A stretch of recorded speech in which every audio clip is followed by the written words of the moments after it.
Habari linaanzia kaskazini mwa Tanzania, Arusha, ambapo uwekezaji kwa vijana na matumizi ya teknolojia ya habari na mawasiliano TEHAMA katika shule za msingi na sekondari nchini kunatazamiwa kuwa sehemu ya kuandaa kizazi kinachoendana na kasi mabadiliko ya sayansi na teknolojia duniani, ikiwa ni mkakati wa Tanzania kuumudu ushindani uliopo katika soko la ajira ndani na nje ya mipaka ya Tanzania.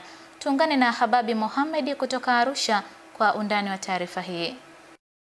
Tanzania kama ilivyo mataifa mengine duniani yamekuwa na misingi chanya juu ya uwekezaji na uendelezaji wa matumizi chanya ya teknolojia, hii ikienda sambamba na utekelezaji wa ajenda ya maendeleo endelevu ya taifa ya 2050. Wadau wa maendeleo wakijumuisha wanafunzi wanakutana katika hafla fupi ya uzinduzi wa klabu ya TEHAMA katika sekondari ya Madira wilayani ya Rumeru mkoani Arusha kaskazini mwa Tanzania, ambapo wataalamu kutoka shirika la Nord Marie wanafanikisha upatikanaji wa chumba maalum cha kompyuta pamoja na vifaa mbalimbali vitakavyowezesha wanafunzi shuleni hapo na maeneo jirani kupata ujuzi wa teknolojia ya kisasa, kama anavyoeleza Bi Pamela Chogo juu ya uwekezaji huo. Klabu hizi na mafunzo haya ya kidijitali tunayafanya kwenye shule za serikali, na mpaka sasa tumesha jenga computer lab kwenye shule 4, na mpaka mwisho wa mwaka huu tunategemea kufikia nyingi. Mipango ni 10, lakini mbeleni huko tunategemea baada ya miaka 5 kufikia hata shule 50 kwa ajili ya uzinduzi wa klabu ya ICT shule ya sekondari Madira.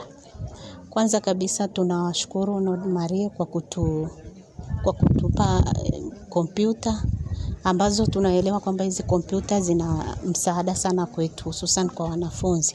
Yangu kwanza kwa wanafunzi ni wanavyopewa hii miundombinu wajaribu kuitunza pamoja waitumie ipasavyo. Gloria Santerabi na Luta Winston ni baadhi ya wanafunzi walioguswa na programu hiyo juu ya matumizi chanya ya teknolojia na TEHAMA. Kwa pamoja wanaeleza mitazamo yao. Uzinduzi wa club utatufanya sisi tujifunze mambo mengi ambayo yatatuwezesha sisi kuendana na kasi ya dunia ilivyo sasa hivi. Uzinduzi wa klabu hii una faida nyingi kwetu sisi wanafunzi, kama kutuwezesha kufikia ndoto zetu. Wakati hayo yakijiri, ikichagizwa na ushirikiano chanya baina ya serikali na sekta binafsi, ambapo shirika la Arusha Nord Marie limeweka wazi mpango wake mkakati wa miaka 5 wa kufanikisha uwekwaji wa maabara za kompyuta zaidi ya 50 katika shule za sekondari za serikali nchini Tanzania kwa maslahi ya taifa siku za usoni. Kutoka Arusha kaskazini mwa Tanzania, mimi ni Hababi Mohamed na hii ni Clouds.